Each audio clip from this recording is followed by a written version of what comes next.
기태현입니다. 예, 우리 그 행문고 이제 계속 고전시가 정리하고 있죠. 174쪽 펴시면 되고요. 자, 평시조 중에서 이제 인생교훈 이렇게 나와 있습니다. 요 시조 현대어풀이 보시고요. 제가 현대어풀이는 다시 읽어드리지 않는다고 말씀드렸어요. 그래서 늙음에 대해서 한탄하는 시입니다. 보통 이런 거 우리가 늙어가는 것을 탄식한다 그래서 탈루가 계열이라고 얘기를 하고요. 그다음에 이제 시상 전개 방식상의 특징 보면 이런 거 한번 보세요. 늙어가는 길을 가시로 막고 오는 백발을 막대기로 치렸더니 해가지고요 때리려고 한 건데 늙어가는 것을 막으려고 하는 이런 모습이 해학적으로 표현돼 있다라는 건 요거 생각하셔야 될 거고요. 그죠? 때려서 못 오게 하는 거죠. 가시로 찌르고. 자, 그다음에 표현 방식 한번 보면 초장과 중장에 걸쳐서 대꾸법 쓰이고 있다는 거 보이죠? 일단 초장 한번 보시면 보세요. 어디에 무엇을 뭐하고 어디에 무엇을 뭐하고 해가지고요. 통사 구조 말 그대로 문장 성분 그죠? 조사와 어미 반복되고 있고요. 마찬가지죠. 중장에서도 대꾸법 쓰이고 있습니다. 그죠? 이거 보면 관용어 명사 부사어 서술어 관용어 명사 부사어 서술어 이렇게 해가지고요 문장 구조 반복되고 있죠. 우리 문장 구조 통사 구조 반복은요 그러니까 문장의 어절 단위로 해서 조사와 어미가 반복되는 모습으로도 확인할 수 있고요. 이것도 질문하시는 분들 꽤 계시기 때문에 다시 한번 말씀드리는 거예요. 그 다음에 조사와 어미가 명확하게 보이지 않더라도요 그죠? 문장 구조 말 그대로 문장 단위로 봤을 때 유사한 성분들이 반복이 되면 대꾸법이라고 얘기할 수 있겠죠. 그다음에 마지막 종장 부분에 백발이 자기가 먼저 알고 지름길로 오더라라고 해가지고요. 백발이 이런 상황을 다 알고 지름길을 스스로 찾아서 오는 존재로 묘사가 되어 있죠. 그래서 의인법 같은 것도 확인이 되겠습니다. 자, 그 다음에 175쪽의 2번 시조 한번 보시면요. 이것은요. 천성을 지키면서 그래서 이제 옳은 일을 하고 남실은 일을 하지 않는 게 우리의 타고난 성품이어서 이것을 지키면서 삼긴 대로 생긴 그대로 지내겠다라고 얘기를 하고 있는 거죠. 그죠? 자, 의와 옳은 것과 천성을 지키며 살고자 하는 의지 같은 거 드러나 있고요. 우리 왜 여기서는요. 이미 예전에 출제된 적이 있기는 한데 이 주제와 관련되는 어휘 문제가 출제된 적이 있죠. 자, 우리 한문으로는 한자로는요. 교재에 표기되어 있고요. 솔성이라고 해가지고요. 천성을 따름 이런 뜻을 지니고 있는 겁니다. 천성을 지킴, 천성을 따름 이런 것들 솔성이라고 하죠. 여러분들은 한자 표기로 확인해 두셔야 되고요.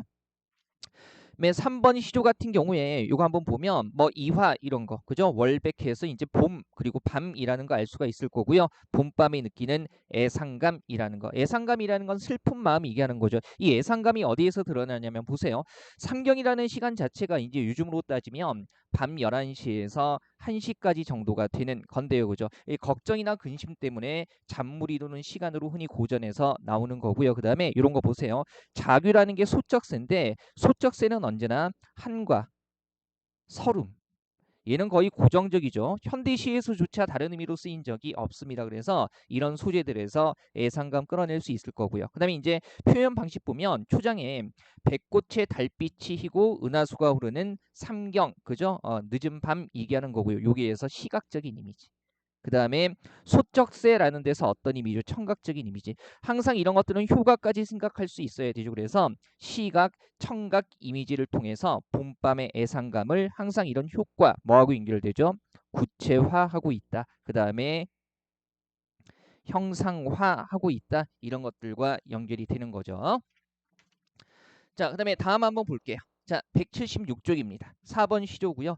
말 그대로 이제 노래를 불러서 근심을 풀어보겠다라고 얘기하는 거죠. 노래를 통해서 시름을 풀고자 하는 거 나타나 있고요. 여기서도 표현 한번 보죠. 그죠? 여기 한번 보시면 닐러서 그죠? 말에서 담원말에서 노래를 불러서 풀었던가 진실로 풀린다면이라고 해가지고요. 그죠? 불러서 풀었던가 풀린다면에서 앞구절의 끝부분을 다음 구절의 전반부에서 반복해서 꼬리에 꼬리를 물고 이어나가고 있는 거죠. 그래서 이런 데서 연세법 쓰이고 있는 거고요. 그 다음에 대조적인 표현, 우리가 흔히 대비적인 표현이라고 얘기할 수 있는 건데요. 지금 보면 말로는 근심을 다 풀 수가 없어서 노래를 통해서 근심을 풀 수 있다면 나도 불러보리라 이렇게 얘기를 하고 있죠. 그래서 말이라는 것은 근심을 풀 수 없는 거고요. 그죠? 노래는 실은 근심을 풀 수 있는 걸로 이렇게 대비되고 있습니다. 물론 말이라는 소재 자체가 나와 있지는 않지만 일러가 요거죠. 이러다 활용한 거. 그래서 말에서 담음 말에서 이렇게 나와 있기 때문에 말과 노래의 대비 같은 것들 확인할 수 있을 거고요.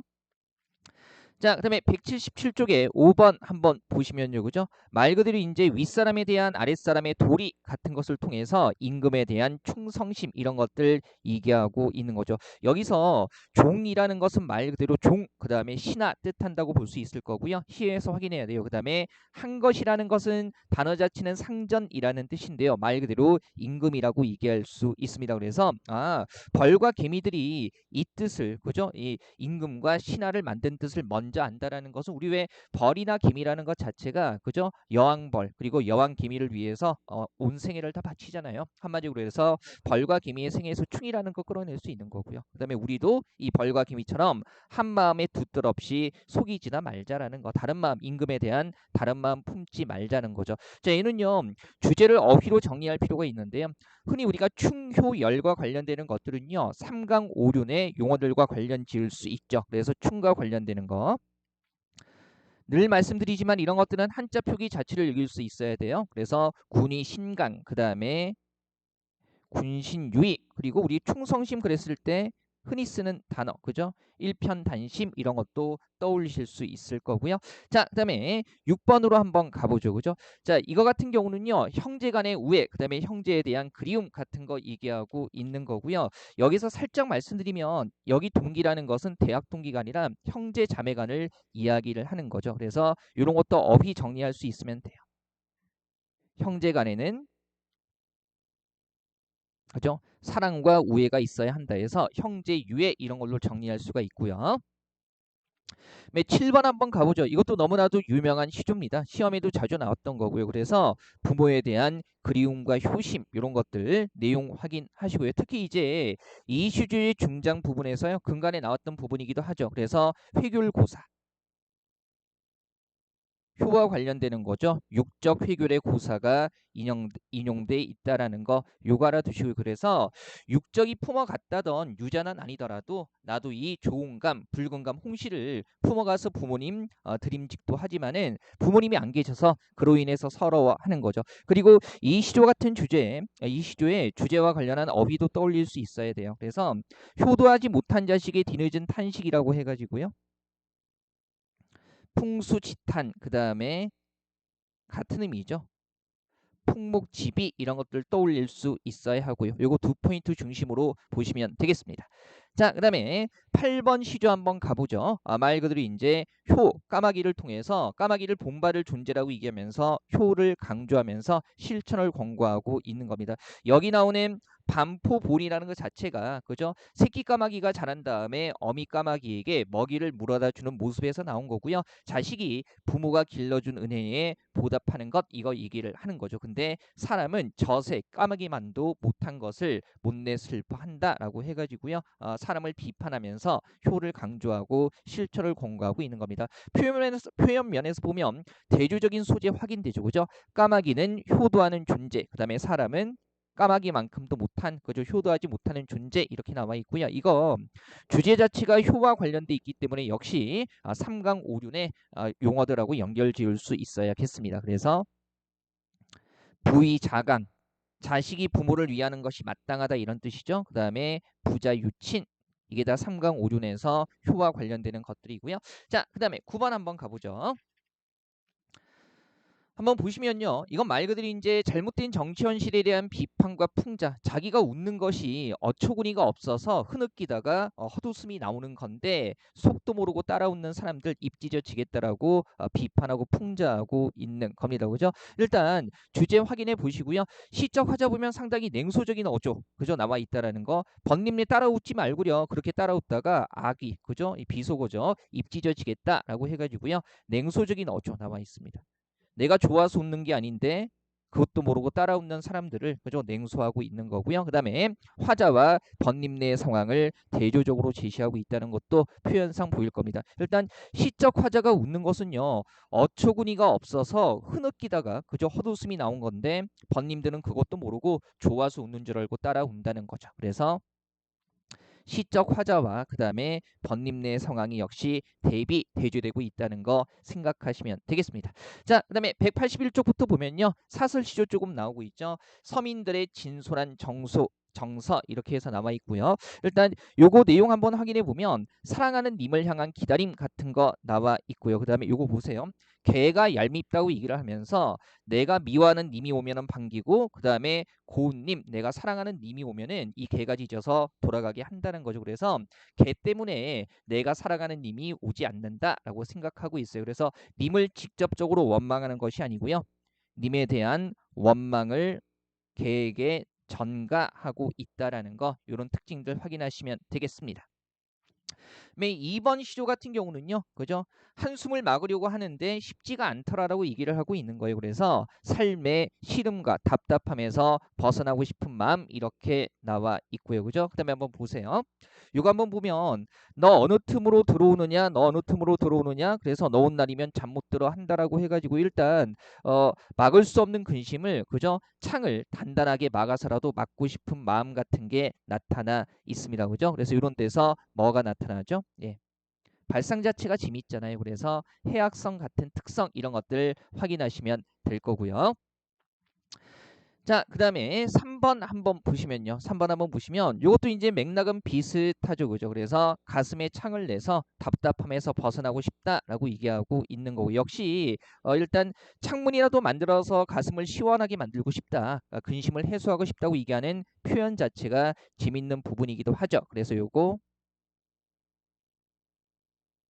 해악성이 드러난다라고 얘기할 수 있을 거고요. 그 다음에 지금 보면 근심이 생기는 공간은 마음이잖아요. 근데 그 마음이라는 볼 수 없고 만질 수 없는 공간에 창을 낸다라고 해가지고요. 그죠? 만질 수 있는 것처럼 표현하고 있기 때문에 표현 방식에서 본다면 이런 것들 추상적 대상의 구체화 이렇게 얘기할 수 있겠죠. 그죠? 이런 거 볼 수 없거나 만질 수 없는 대상을 볼 수 있거나 만질 수 있는 대상으로 바꾸어서 표현하는 겁니다. 그다음에 사설 시조에서 풍자와 웃음 한번 가보죠. 그죠? 요거 일단 자기 이익에 따라서 남을 속이고 그죠? 속기도 하는 약육강식의 세태를 풍자하고 있는 거고요. 그죠? 그다음에 한번 보세요. 여기 나오는 발가숭이가 상당히 재밌는데요. 중장에 나와 있는 발가숭이는 맥락상 고추 잠자리고요. 근데 이렇게 고추 잠자리를 부르는 존재가 또 발가숭이라는 거죠. 실질적으로는 이 발가숭이가 뭐가 되는 거예요? 발가벗은 아이들이 되는 건데 어휘 차원에서만 본다면 발가벗은 아이들도 발가숭이로 표현되어 있고요. 그 다음에 고추 잠자리도 발가숭이라고 표현돼 있기 때문에 동음이어를 활용해 가지고요. 동음이어를 활용해서 그죠? 잡히는 자가 그죠? 잡는 자가 곧 잡힐 수도 있다라는 걸 보여주고 있는 거예요. 어휘 차원에서 해석했을 때 잡는 자가 잡히는 자가 될 수 있다. 그래서 서로 모함하는 세태를 풍자하고 있는 겁니다. 이거 한번 보시고요. 2번 시조 같은 경우는요. 그죠? 두꺼비라는 탐관오리를 그죠? 탐관오리의 허세를 풍자하고 있는 작품입니다. 현대어풀이 늘 말씀드리지만 보시고요. 시어임이 봤을 때 여기 나오는 두꺼비는 약자인 파리를 괴롭히는 거니까 이 탐관오리라고 볼 수 있을 거고요. 그죠? 우리 고전 시가에서 먹고 먹히는 관계로 표현된 것 중에 먹히는 존재, 약자는 흔히 백성들, 그 다음에 먹는 존재, 뭐 강자나 약자를 괴롭히는 존재는 탐관오리라는 해석이 가능하죠. 그 다음에 파리는 백성이고요. 그리고 두꺼비가 무서워하는 백송골이라는 것은 이런 탐관오리보다 더 강한 존재 아니겠어요. 그래서 말 그대로 중앙관리라든가, 그죠? 그 다음에 외세, 이런 것들을 뜻할 수도 있습니다. 표현 면에서 본다면 탐관오리에 대한 풍자를 하는데 그죠? 벼슬아치나 관리라는 말을 직접 하고 있지는 않아요. 그래서 한 상황을 다른 상황을 통해서 암시하고 있기 때문에 우의적인 수법을 활용했다라고 얘기할 수 있을 거고요. 어휘 보면 여기 나오는 두꺼비의 태도와 관련해서 무서워서 도망친 거면서 그죠? 마침 날쌘 나였길래 망정이지 멍들 뻔했다라고 해가지고요. 허세를 부리죠. 그래서 어휘 차원에서 두꺼비의 태도와 관련해 가지고요. 허장성세 이런 것들 떠올릴 수 있을 겁니다. 자, 그다음에 한번 가보죠. 3번 시조 한번 보시면요. 그죠? 이건 말 그대로 이제 자신에 대한 말들, 모함이 다친 개미가 호랑이 물고 바다 건너간다는 말처럼 허황된 말이니까, 그죠? 님께서 알아서 헤아려 달라라고요. 모함에 대해서 경계하면서 자신의 결백을 주장하는 겁니다. 표현 한번 보시면요. 이거 한번 보세요. 초장에서 중장에 걸쳐서 한번 보면 개미가 잔등이 부러지고 앞뒷발에 피부병이 나 있죠. 그래서 개미가 다치는 정도가 뒤로 갈수록 심해지고 있거든요. 그래서 일종의 다치는 정도가 갈수록 더하고 있기 때문에 점층법 쓰이고 있는 거고요. 그다음에 이 개미가 가람, 호랑이의 허리를 물고 북쪽 바다를 건너간다는 말, 뭐 실제로는 불가능하니까 실제보다 부풀려 쓰이게 하는 과장법 쓰이고 있는 겁니다. 이거 한번 보시고요. 그다음에 4번 한번 보시면요. 자, 얘 같은 경우는요. 그 현학적인 태도, 그러니까 쉬운 것을 일부러 어렵게 표현하는 현학적인 태도에 대한 풍자 같은 것들이 드러나는 거고요. 그죠? 표현에서 요거 대화체, 그다음에 대화로 이루어져 있다라는 거. 그죠? 그래서 가만히 한번 보시면 이런 거죠. 일단 계절 장수가 동난지 사라고 얘기를 하니까 시적 화자가 무엇이라고 외치는 것이냐, 너의 황하 물건 무엇이라고 외치는 것이냐 사자라고 얘기를 하고 있고요. 다시 이제 계적 장수가 설명을 하니까 시적 화자가 그저 장수야 그렇게 거북하게 외치지 말고 계절시라 하렴 해가지고요. 대화체 대화로 이루어져 있다라는 거 항상 시가 부분에서요. 이 대화로 이루어져 있을 때는요. 말하는 사람이 누구인가 어디부터 어디까지 누구의 말인가를 꼭 파악할 수 있어야 합니다. 한번 보시고요. 맨 5번은 상평 통보를 소재로 한 거예요. 그래서 돈에 대한 부정적인 인식 같은 게 드러나고요. 이거 한번 보면 이 보통 사람들은 상평 통보 돈을요. 그죠? 땡땡을 굴러간 곳마다 다른 사람들은 반기는데 나는 뭡니까? 아니 좋다라고 해가지고요. 돈을 추구하는 사람들과 그다음에 돈을 좋아하지 않는 시적 화자의 태도가 서로 대조되고 있다라는 거 이거 생각할 수 있으면 되죠. 자, 그다음에 사설 시조 부분에서도요. 뭐 사랑 노래 빠질 수 없겠죠. 한번 보시면 일단 요 1번 시조 같은 경우는요. 그죠? 사랑하는 인과 이별한 슬픔 같은 게 나와 있고요. 여기서 표현이 상당히 다양하기 때문에 특히 중장 부분에 한번 보시면요. 도사공이 처한 상황이 여러 사건들이 나열되어 있잖아요. 그래서 열거법이라는 거 생각할 수 있을 거고요. 특히 중장 부분에서 그죠? 열거법 생각할 수 있을 거고요. 그 다음에 한번 보세요. 배가 움직일 수 없는데 바람 불어 물결치고 안개까지 뒤섞여 있다라는 거. 날씨도 안 좋고요. 그죠? 그 다음에 심지어는 뭐예요? 날도 저물어 가고 수적까지 만났으니까 안 좋은 상황이 뒤로 갈수록 겹치고 있는 겁니다. 그래서 점층법도 쓰이고 있고요. 그 다음에 특히 종장 부분에서 엊그제 님과 이별한 내 마음을 그죠? 얻다가 그죠? 어떻게 비교 어디다가 비교하겠는가 해가지고 이런 거죠.